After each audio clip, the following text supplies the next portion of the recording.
Assalamualaikum warahmatullahi wabarakatuh. Alhamdulillah. Wassalatu wassalamu ala Rasulillah sallallahu alaihi wasallam. Alhamdulillah, apa kabar anak-anak ibu sekalian? Di sini ibu akan memasuki pelajaran bab ke-7 tentang relativitas. Baiklah, mudah-mudahan kabar kalian hari ini tetap sehat dan tetap bisa beraktivitas seperti biasanya. Baiklah, kita mulai dengan berdoa dulu dengan membaca basmalah. Bismillahirrahmanirrahim. Doa minta ditambahkan ilmu, Rabbi zidni ilma warzuqni fahma. Amin. Nah, di sini bab 7 tentang relativitas tujuannya adalah peserta didik mampu menjelaskan fenomena perubahan panjang waktu dan massa dikaitkan dengan kerangka acuan dan kesetaraan massa dan energi dalam teori relativitas khusus dengan benar. Kemudian yang kedua, peserta didik mampu mempresentasikan konsep relativitas. Artinya kalian harus bisa mengkonsep relativitas. Oke. Bab relativitas ini akan terdiri dari beberapa subbab ya. Ada konsep relativitas, ada relativitas Newton, Galileo, Michelson-Morley, dan postulat Einstein. Kemudian untuk yang Lorentz itu ada transformasi Lorentz untuk kecepatan, kemudian penjumlahan kecepatan relativistik, panjang, waktu, dan paradoks kembar. Yang ketiga adalah tentang massa, momentum, dan energi relativistik. Jadi nanti ada tentang massa relativistik, ada momentum dan energi relativistiknya. Nah, yang pertama relativitas Newton. Perhatikan gambar ini. Ini ada 4 buah gambar mobil ya di sini. Kemudian di dalam ada penumpang, kemudian membawa koin. Nah, perhatikan gambar 7.1a dan gambar 7.1b. Ini 1a dan 1b. Pada gambar tampak orang di dalam mobil melempar koin. Di sini ada dalam mobil ini melempar koin. Pada peristiwa ini berlaku hukum gravitasi yang sama dan hukum-hukum gerak yang sama dalam kedua kerangka acuan inersia. Nah, gambar 7.1a, jadi ini seorang penumpang ya. Mobil sebagai kerangka acuan. Jadi kerangka acuannya atau titik awalnya itu adalah mobil. Koin tidak memiliki kecepatan awal horizontal. Menurut orang di dalam mobil, koin menempuh lintasan lurus vertikal dan jatuh di atas permukaan jalan tepat vertikal di bawah kedudukan awal. Jadi menurut orang ini melempar koin yaudah melempar seperti biasanya tanpa mempunyai kedudukan awal. Jadi dilempar jatuh ke bawah vertikal. Nah, gambar 7.1b yang sebelah sini, ini tadi 7.1a. Orang yang diam di luar mobil sebagai kerangka acuannya. Jadi ada orang yang melihat misalnya di sini. Sebagai kerangka acuan, koin memiliki kecepatan awal dan hukum-hukum mekanika memperkirakan bahwa koin akan menempuh lintasan parabola. Jadi menurut yang diam yang ada di sini. Oke, yang kedua adalah transformasi Galileo. Ini gambar 7.2. Titik asal kedua kerangka acuan berimpit. Jadi mula-mulanya ini berimpit. Selang waktu yang dicatat oleh pengamat S nih dianggap sama yang dicatat oleh pengamat S aksen. S ini adalah sebenarnya yang diam, S aksen itu yang bergerak. Setelah selang waktu T, setelah beberapa detik, misalnya koordinat titik P pada kerangka acuan S aksen. Jadi ini S aksen. Nah, P-nya ini dinyatakan dengan koordinat pada kerangka acuan S. Jadi dengan demikian transformasi Galileo ini mempunyai rumus. Ini yang bergerak X aksen sama dengan X dikurang P kali T. Kemudian Jadi di sini ya, X aksen itu sama dengan X dikurang V kali T. Kemudian untuk Y aksen ini sama dengan Y karena vertikal, nggak ada orang bergerak tuh ke atas sini. Kemudian Z aksen itu sama dengan Z. Dan T aksen itu sama dengan T.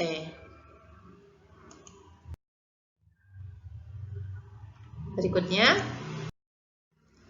percobaan Michelson-Morley ini dirancang untuk mengetahui atau untuk mengukur kecepatan ether menggunakan interferometer.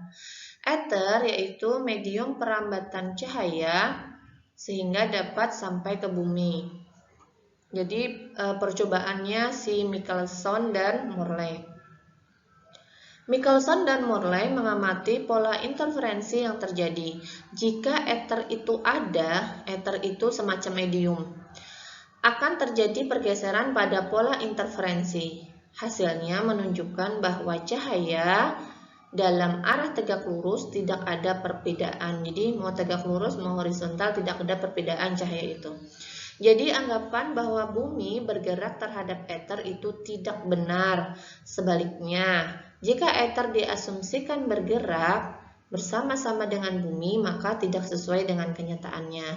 Jadi apa kesimpulannya Michelson-Morley? Menyatakan sebagai berikut. Ether itu tidak ada. Yang kedua, cahaya merambat tanpa menggunakan medium. Jadi ketika cahaya matahari timbul, matahari itu terbit dari ufuknya, langsung semuanya terang seluruh jagat raya. Karena menurut si Michelson-Morley cahaya merambat tanpa menggunakan medium. Kemudian kecepatan cahaya sama besar dalam segala arah dan tidak bergantung dari kerangka acuan pengamat. Nah, ini postulat Einstein dan teori relativitas khusus. Nih, andaikan ether itu ada, ini menanggapi percobaan Michelson-Morley. Ether dapat dijadikan sebagai kerangka acuan yang tetap. Oleh karena ether tidak ada, ini kerangka acuan universal juga tidak ada. Jadi postulat pertama Einstein untuk teori relativitas khusus itu hukum-hukum fisika memiliki bentuk yang sama pada semua kerangka acuan inersia. Nah, adanya postulat ini menepis anggapan tentang kerangka acuan universal dan Einstein berhasil membuktikan bahwa sesungguhnya hukum-hukum fisika dan magnet juga berlaku untuk semua kerangka acuan. Ini percobaannya sih postulatnya Einstein dan teori relativitas khusus. Nah, transformasi Lorentz untuk kecepatan. Nih ada beberapa kecepatan.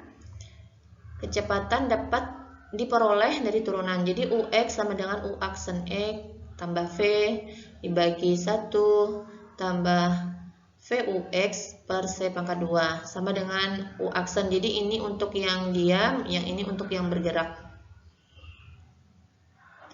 Nih misalnya penjumlahan kecepatan relativistik. Nah, berdasarkan transformasi Lorentz tentang kecepatan. Jadi transformasi Lorentz itu tentang kecepatan. Einstein, ini lihat di gambar 7.4. Sebuah bola, nih bola B dilempar oleh A. Jadi A ini melempar bola B atau bola B-nya ini dilempar oleh A. Yang arah dan kecepatannya sama dengan arah mobil. Bola ini diamati oleh pengamat D yang diam di tepi jalan. Jadi ini lurus, diamati oleh D.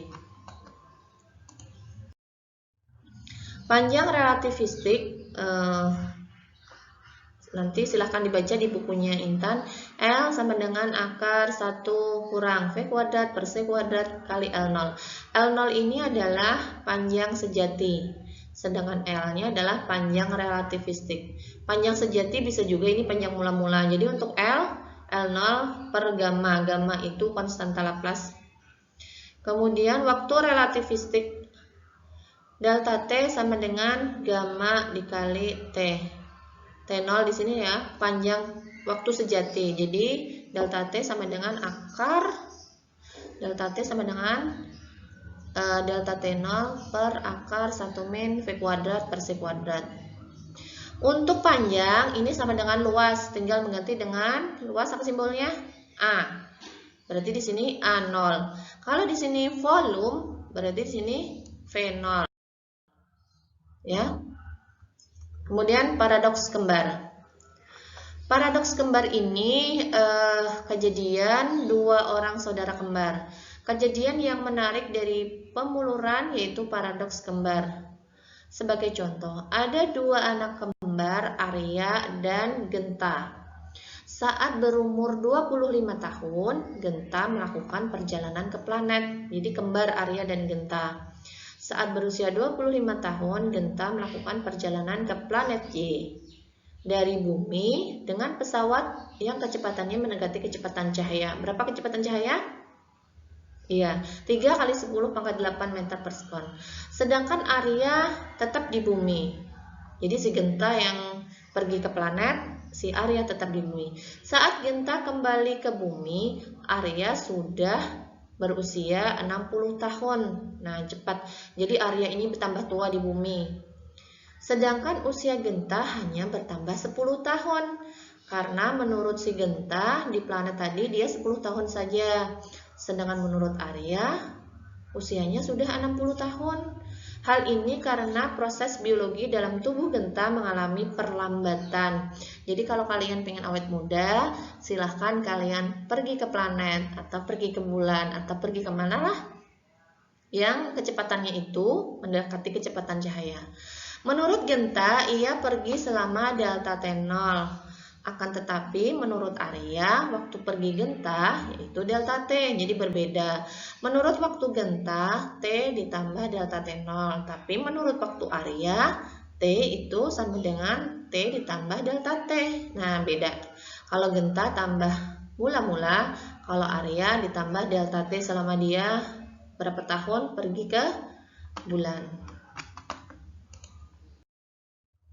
Nah, masa relativistik nih, sebenarnya rumusnya mirip-mirip, hampir sama. Kalau massa itu sama dengan waktu rumusnya, ya mirip ya.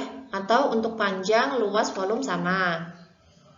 Kemudian untuk momentum relativistik itu di muka ini bisa diganti dengan massa misalnya.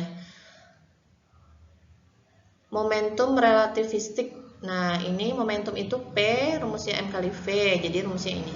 Tinggal M0 kali V per akar 1 min V kuadrat per C kuadrat.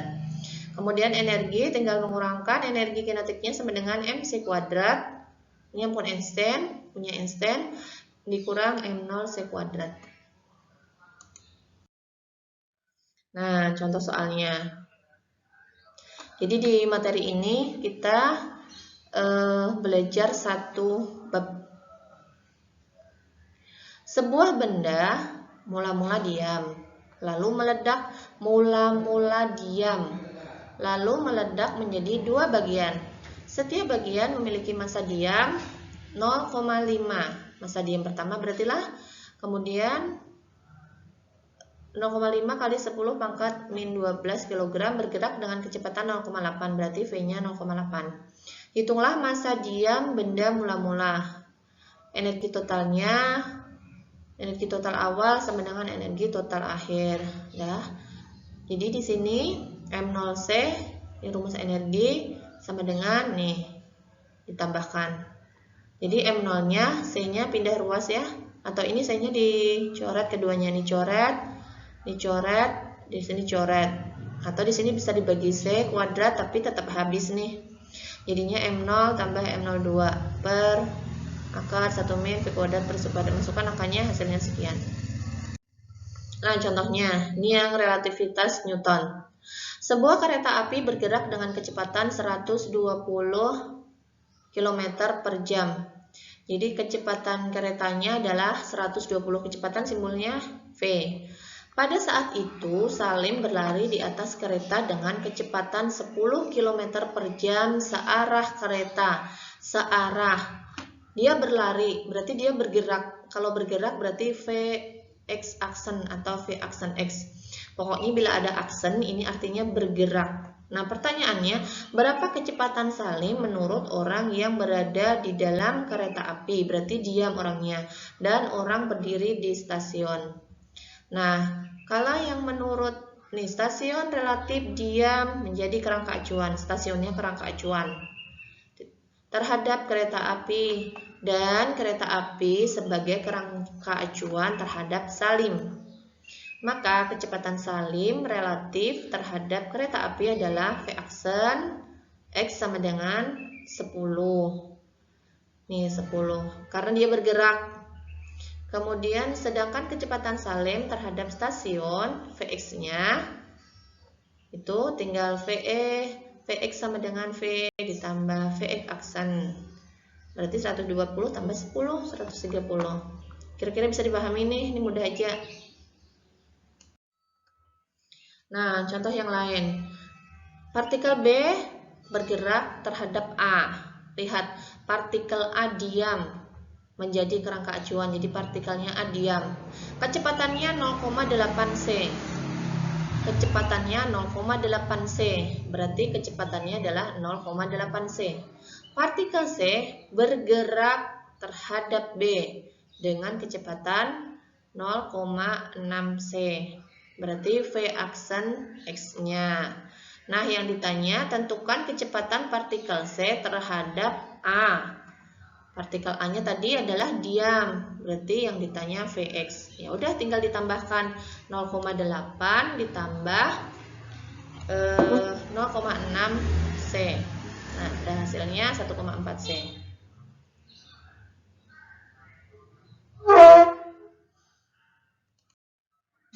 Nah, kemudian nih contoh transformasi Galileo. Seorang penumpang kereta yang sedang berjalan dengan kecepatan 20 meter per sekon melintasi seorang pria yang berdiri. Jadi keretanya melintasi seorang pria yang berdiri. Maksudnya berdirinya ada di tengah rel keretanya lah. Kalau di tengah rel keretanya, innalillah. Jadi ini berdirinya di peron stasiun.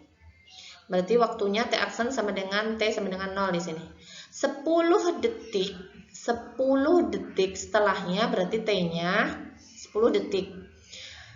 Setelah kereta tersebut melewatinya, pria di peron melihat seekor burung yang terbang dengan arah yang sama sepanjang lintasan kereta yang telah pergi sejauh 400 meter. 400 meter di sinilah, berarti X-nya. Nah, X-nya 400 meter. Seperti apakah koordinat burung? Nah, jadi X aksen sama dengan X kurang V kali T. Tadi X-nya terbangnya 400 meter dikurang 20 meter kecepatannya dikali dengan 10 waktunya sehingga 200. Nah, jadinya 200,00. Yang Y dan Z tidak ada. Ini tidak ada, jadi tinggal X dan T. Seperti ini ya. Kira-kira bisa dipahami. Berikutnya. Ini yang contoh pemuluran tadi. Periode ayunan matematis di permukaan bumi 2,4 sekon. 2,4 sekon. Waktu awalnya adalah 2,4 sekon. Jika ayunan diamati oleh pengamat yang bergerak dengan kecepatan V-nya adalah 0,8, maka periode ayunan, nah T, periodenya adalah T. Ini T kecil ya, karena rumusnya tadi untuk waktu.